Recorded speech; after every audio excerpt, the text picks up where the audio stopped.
Hello team, welcome to another ATP Geopolitics video with myself, Jonathan MS Pearce. Ukraine War News Update, third part thereof for today, the 11th of March 2024. And I'm going to be speaking about political dimensions concerning the war in Ukraine, and I might have a bit of a ranty bit a bit later. I'm going to try not to, talking about my usual favourite person. Anyway, we'll start with Poland responding to the Pope, and I did mention this yesterday, but there's quite a lot of fallout that's taken place. Interesting that Dmitry Kuleba, who's the foreign minister for Ukraine, so this was, in case you don't know, the Pope came out and, well, actually, the interview is not due to be published until March the 20th, but he said apparently in the interview that, you know, Ukraine need to have the courage of showing a white flag. And was like, oh, so Russia don't have to do anything. Ukraine shows a white flag, and this is kind of appeasement. And anyway, it's been a big old fallout going on. And Dmitry Kuleba said, basically, our flag's yellow and blue. And etc. etc. It's just really, he responded really well. But Poland, here, Sikorski, the foreign minister, said, how about for balance encouraging Putin to have the courage to withdraw his army from Ukraine? Peace would immediately ensue without the need for negotiations. I mean, there is only one army capable of absolutely ensuring peace. There's only one person that can ensure peace right now, and that's Putin, in withdrawing the Russian army from Ukrainian soil. It's that simple. So I don't know why you wouldn't appeal to him in charge of an invading army who has invaded into a sovereign nation, a self-determined nation. Why you wouldn't have a go at that? Why is it on Zelensky?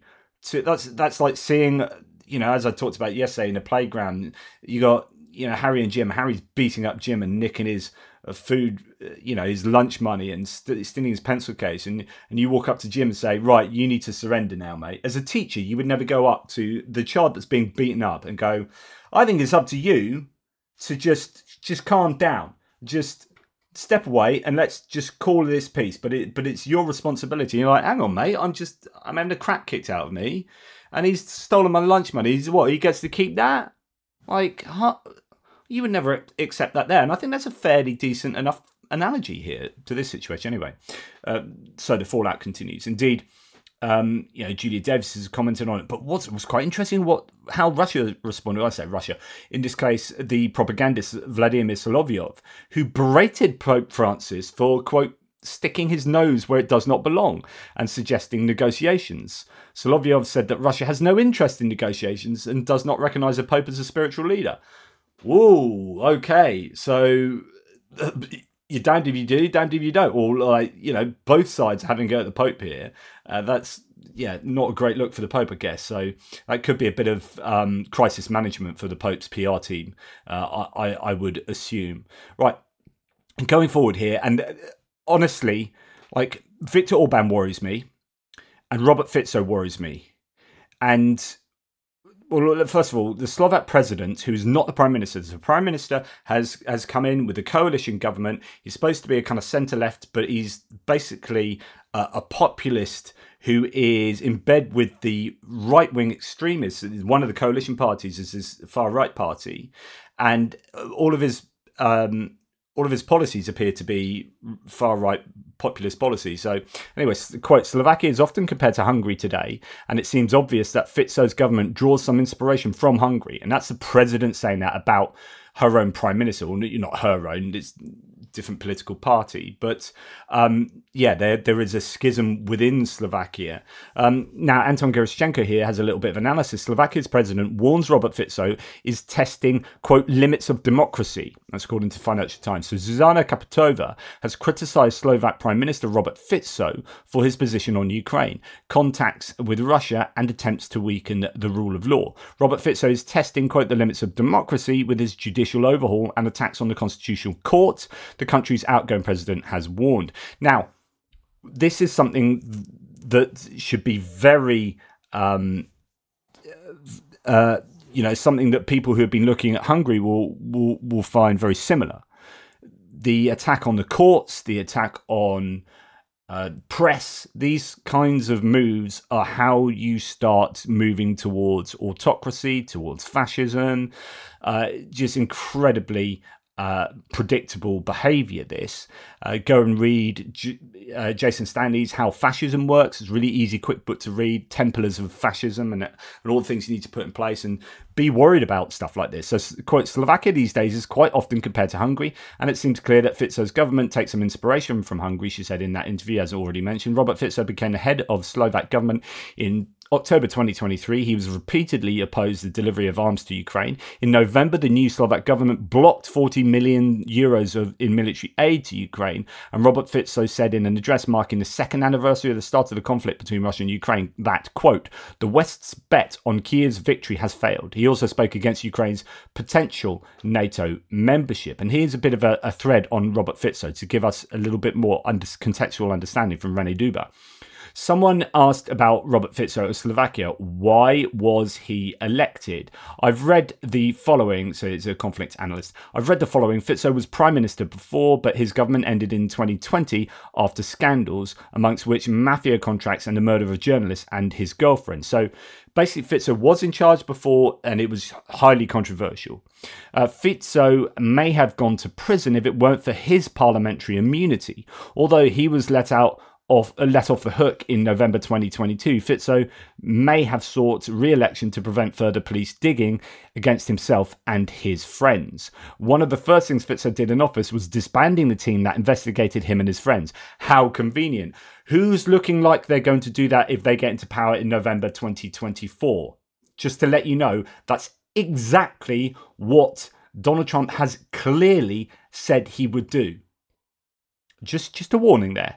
Will new investigators find an impeccable archive? Witness accounts, material proof, phone records, pictures, videos? Maybe not.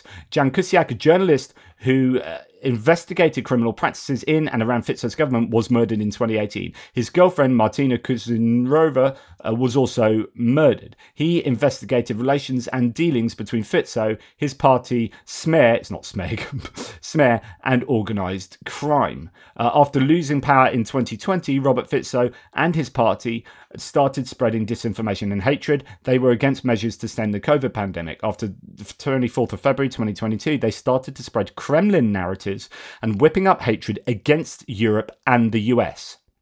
Fico Smer called foreign NATO troops the Wehrmacht, referring to Nazi associations of the past.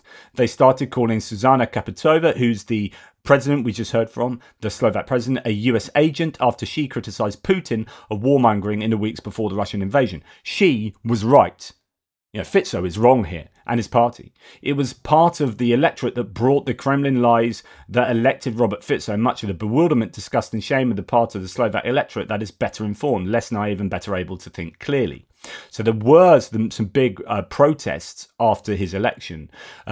Anyway, it teaches us valuable lessons, says Rede. One is that people cozy up according to likeness. If Fico and colleagues are seen cozying to the likes of Lavrov and Putin, then there will be a likeness in thinking and behaving. Same with organised crime. So if you remember, the foreign minister of Robert Fico's Smer government or coalition party government has met with Sergei Lavrov recently.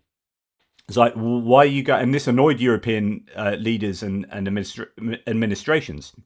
Why are you kind of unilaterally or bilaterally going to meet the Russian foreign minister? This clearly looks like you're in Russia's sphere of influence. And another lesson about lies. Wholesaling of lies is done best if it is mixed with fear and promise, socially rejects those who don't buy into it, is directed at the naive, the slightly dumb and those who are easy to scare, is directed at those not into fact-checking. Now, here's your big warning. So for those of you who still watch my channel, who are still like big fans of Trump, and I've been arguing with some of you on the threads yesterday, because I don't think you can be a fan of Trump for, I don't know how you can do that generally, but you can choose these things over there. But if you really are big into Ukraine, those two things don't go together. I'm sorry. Trump will not and is not good for Ukraine. And we'll come on to that because it's now come out to be explicitly the case. In fact, Viktor Orban has now admitted that Trump will give no money to Ukraine, full stop. Right? So that's now out, but we'll come on to that next. I just want to give a prediction and a worry. Hopefully he won't. But if Trump ever starts looking like he wants to meet with Robert Fico, if he starts talking about how the Slovakian Prime Minister is a good guy, like he's already done it with Viktor Orban, he's not choosing anyone else in Europe. Like, he is saying this about autocrats. If he says it about Robert Fico, then everything I've said about Trump is just confirmed, right? If he starts cozying up to Robert Fico, there should be absolutely no doubt about where Trump's sympathies lie, and that would be a massive warning. Right, we'll come back to this in a second. Let's just go to a different place first. Zelensky and Macron held talks by phone. The president thanked Macron for the strong defence package, as well as for Macron's personal leadership in launching a coalition of long-range weapons, new initiatives, and all statements in support of Ukraine. Zelensky expects Macron to visit Ukraine in the near future, so that is a visit that's going to happen.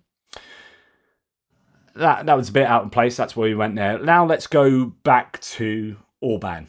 Okay, it just gives me a breather so I can, get prepared from getting angry. Why is Orban in Mar-a-Lago? So Viktor Orban visited Trump recently, and it was some big love-in, and Trump was saying that Orban was the most amazing leader and everyone loves him because he's basically autocratic, is essentially how you can boil that down. Anyway, why is he there? Because he was democratically elected, and after that he changed his country's political system so that he could never lose. He altered the media, the courts, voting, threatened business, captured the state, did corrupt deals with Russia and China. You can see why that model appeals to part of the US Republican Party, just as it appealed to the Law and Justice government in Poland, or to Netanyahu in Israel, or as it did before Orban to Chavez in Venezuela. And then, last night, Donald Trump met with and praised authoritarian Viktor Orban of Hungary, a man who has sought to turn his country into an illiberal state. That's to Orban's own words, by the way, saying there's, quote, nobody that's better, smarter, or a better leader than Viktor Orban. And it is pretty disturbing. And now Viktor Orban has sort of come out and had this fawning over Donald Trump in a public address. As Mark Hartlin here says, who's a former US military man in charge, high up, but started, I think, off in Bradley's, would suggest to the MAGA crowd that Orban supporting Trump is like KJU supporting Kim Jong-un supporting Putin. Anyone who thinks this is a great endorsement from a world leader doesn't know the state of Hungary and doesn't understand how Orban is seen as a pariah by the other 48 European leaders, bar Robert Fico. So Viktor Orban said, President Donald Trump was a president of peace. He commanded respect in the world and created the conditions for peace. By the way, go and look at the Pew International opinions of Donald Trump while he was in power, because he was not respected around the world. Anyway, I've done a whole segment on that, looking at the data. During his presidency, there was peace in the Middle East and peace in Ukraine. We need him back more than ever. Thank you for the invitation, Mr. President. He has this real fawning video. It's pretty disgusting to me. I don't like it at all. So now we have the issue that Trump promised that he would not give money to Ukraine if he became president, and without the United States, Europe would not be able to finance a war, and it would end.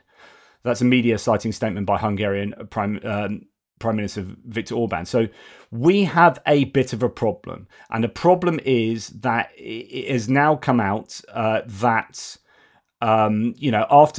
after Trump called Orban a fantastic leader, Trump will stop funding to Ukraine if he is elected. Former US President Donald Trump will, quote, not give a penny into the Ukraine-Russia war if elected again, according to Hungarian Prime Minister Viktor Orban. And he said on state television, So to Donald Trump, Hungarian strongman Viktor Orban is fantastic. Chinese leader Xi Jinping is brilliant. These are all quotes from Trump about these autocratic leaders. North Korea's Kim Jong-un is an okay guy. And most alarmingly, he allegedly said Adolf Hitler did some good things. Former senior advisors recalled to me. So this is Jim Sciutto referring to a story coming out. It's a worldview that would reverse decades-old US foreign policy in a second term should he win November's presidential election. An assessment announcement laid out in a return of great powers, which is out tomorrow. Quote, he thought Putin was an okay guy and Kim was an okay guy, that we had pushed North Korea into a corner. Retired General John Kelly, Trump's former chief of staff, said, quote, to him, it was like we were goading these guys. If we didn't have NATO, then Putin wouldn't be doing these things. Trump allegedly reserved, this is the Putin propaganda. That's their narrative. Trump allegedly reserved some of his most unnerving praise for Hitler. Quote, he said, well, but Hitler did some good things. I said, well, what? And he said, well, Hitler rebuilt the economy, but he turned it against his own people and against the world, recalled Kelly. It's pretty hard to believe he missed the Holocaust, though, and pretty hard to understand how he missed the 400,000 American GIs that were killed in the European theatre, Kelly told me. But I think it's more, again, the tough guy thing. He views himself as a big guy. John Bolton, National Security Advisor under Trump, told me. He likes dealing with other big guys, and the big guys like Erdogan in Turkey get to put people in jail, and you don't have to ask anybody's permission. He kind of likes that. Now, if you don't believe this, that's what he said about Orban 2 nights ago. He said he's a fantastic leader because he gets to, you know, what he says goes, or whatever it is, however he phrased it. But it's precisely that. He doesn't need to ask permission. He just says it. He loves autocracy. Trump is a dictator wannabe. Trump campaign spokesman Stephen Chung disagreed with all this, of course, and stated John Kelly and John Bolton have completely beclowned themselves and are suffering from a severe case of Trump derangement syndrome. They need to seek professional help because their hatred is consuming their empty lives. No, actually, this is completely borne out by everything else we've heard say.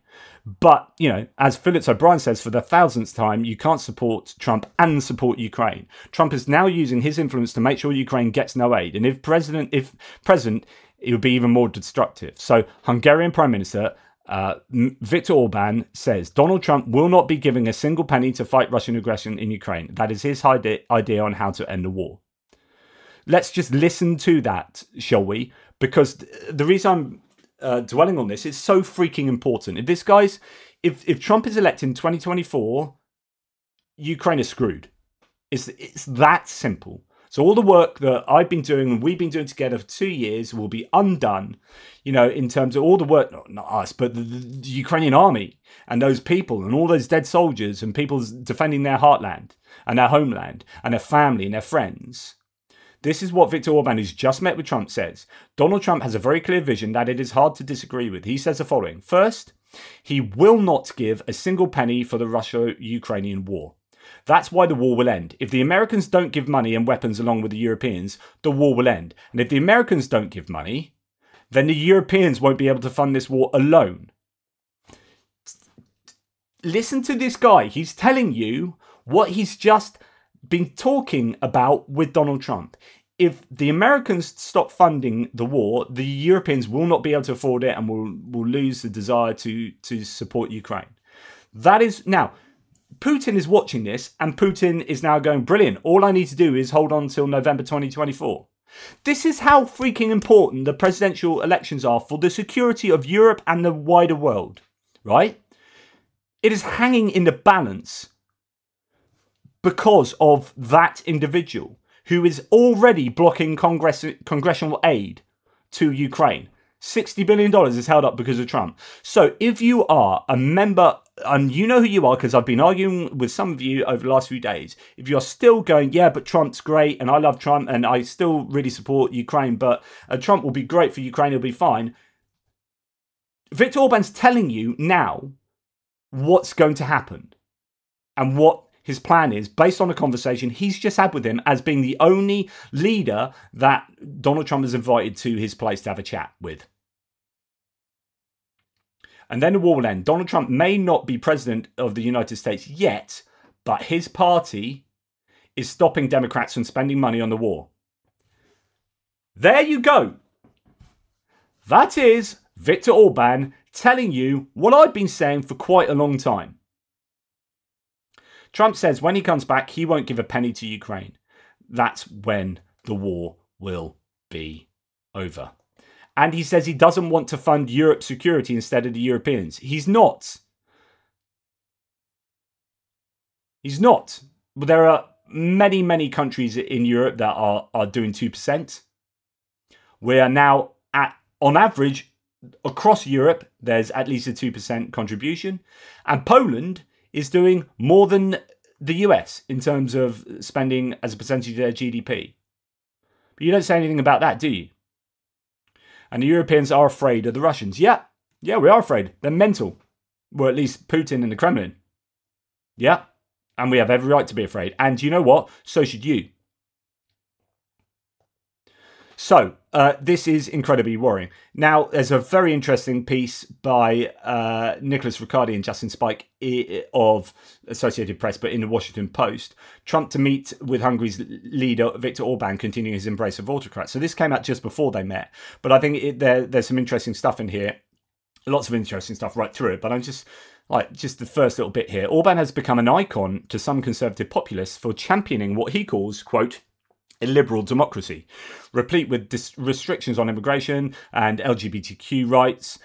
He's also cracked down on the press and judiciary in his country and rejigged the country's political system to keep his party in power while maintaining the closest relationships with Russia among all European countries. So keeping close to Russia and away from the EU.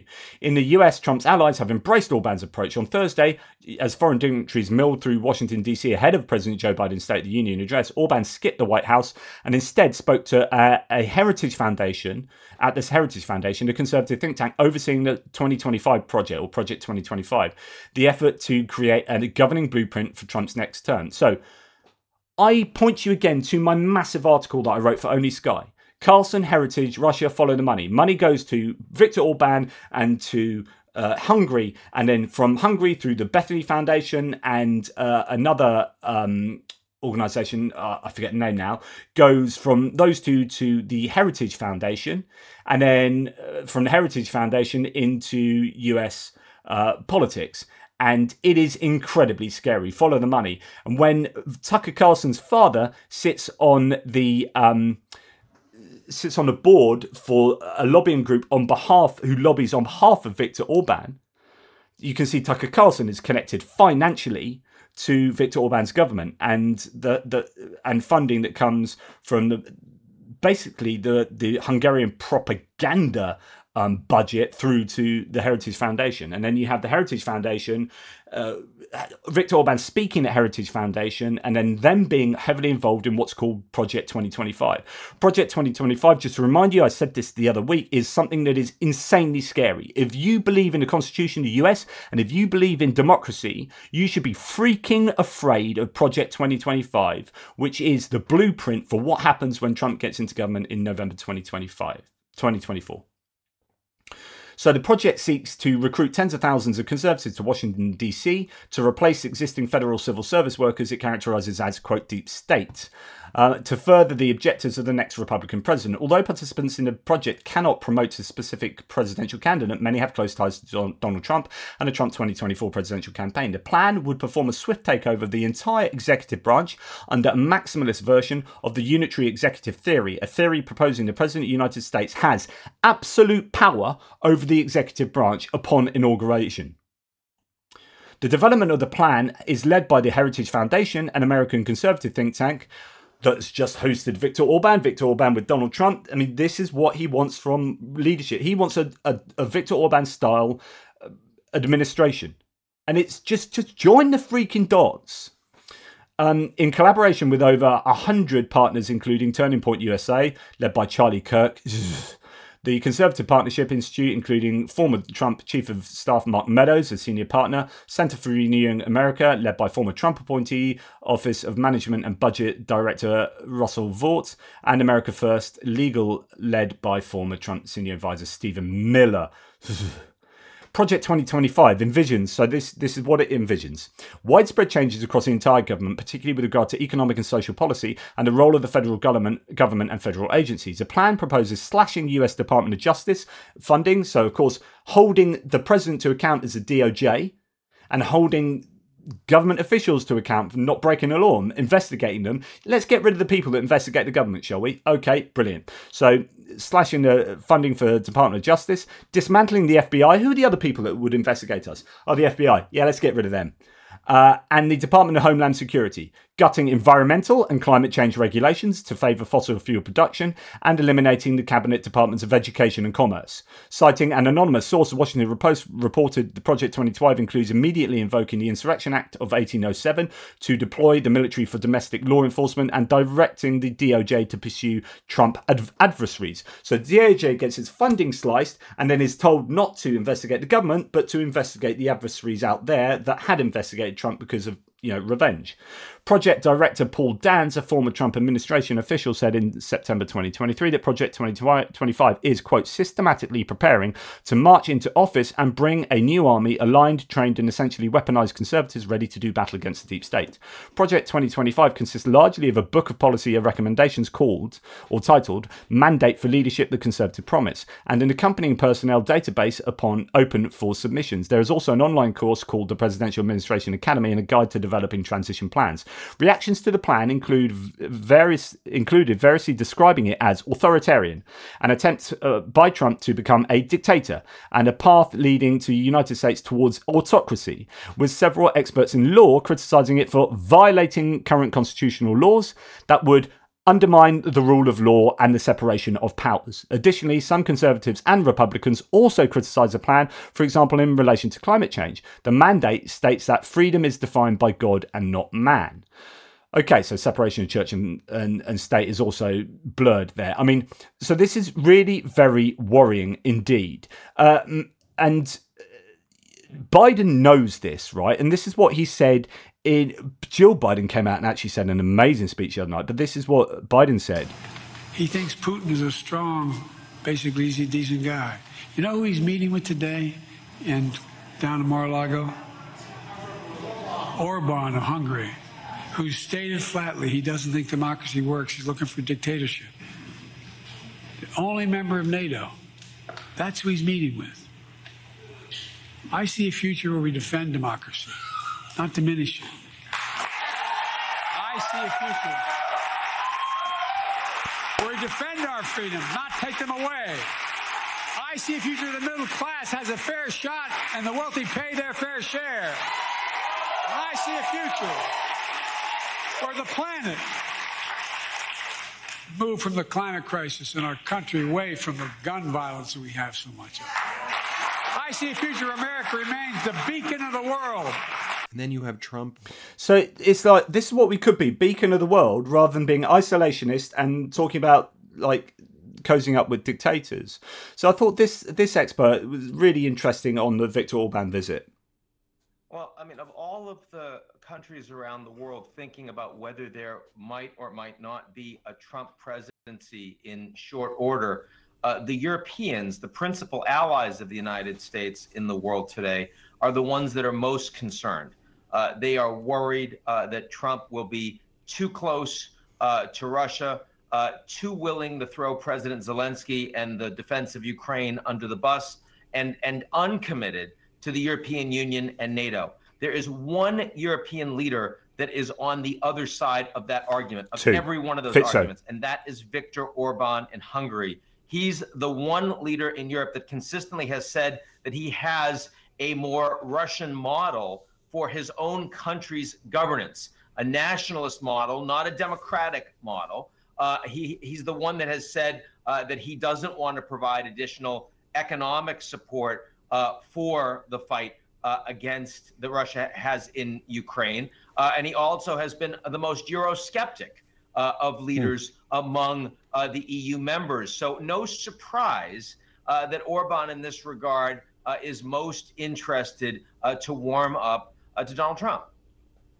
And no surprise that Donald Trump wants to warm up to Viktor Orban. You know, birds of a feather stick together.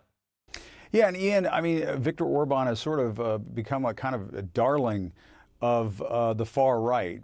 If Vladimir Putin is not part of the conversation, a lot of the folks on the far right are praising Viktor Orban. They had a CPAC conference, if I'm not mistaken, in Hungary at one point over the last couple of years. Tucker Carlson went out there and so on. And Trump has been praising Viktor Orban out on the campaign trail. What's that all about?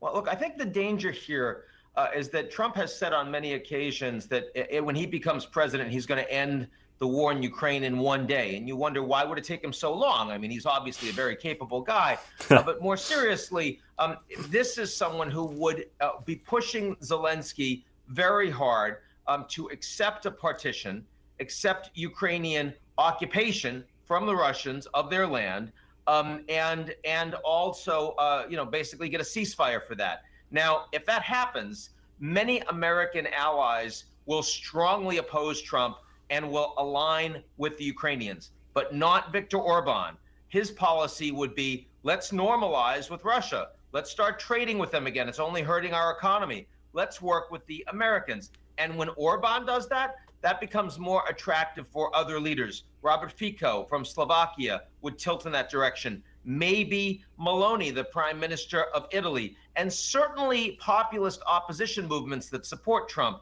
like, for example, those of Marine Le Pen and Eric Zemmour in France, polling above that of Macron today. In other words, Orban is the leverage point that would allow.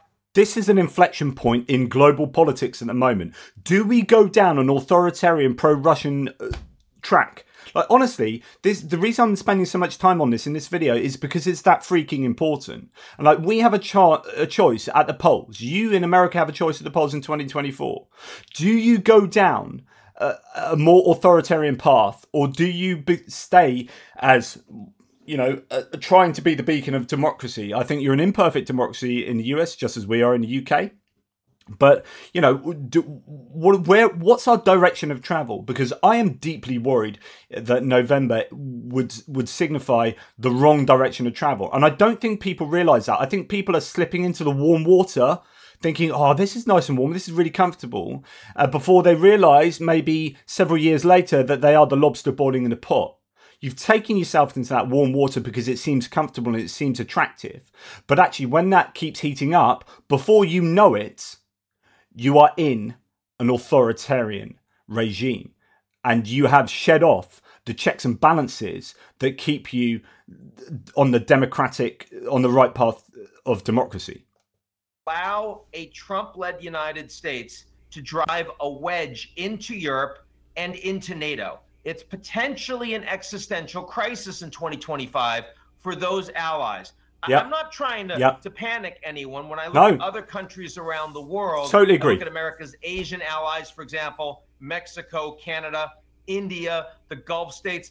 They don't face these kinds of crises from a Trump presidency, but the Europeans really do, especially given the nature of the war in Ukraine, which isn't going so well right now. That's also probably a part of why Biden decided to lead his State of the Union speech last night with Ukraine, forcing all of the Republicans that support his policy and don't support Trump to stand up and applaud. And we even saw applause from Speaker Johnson in response to those comments last night. And that was an important moment for the president.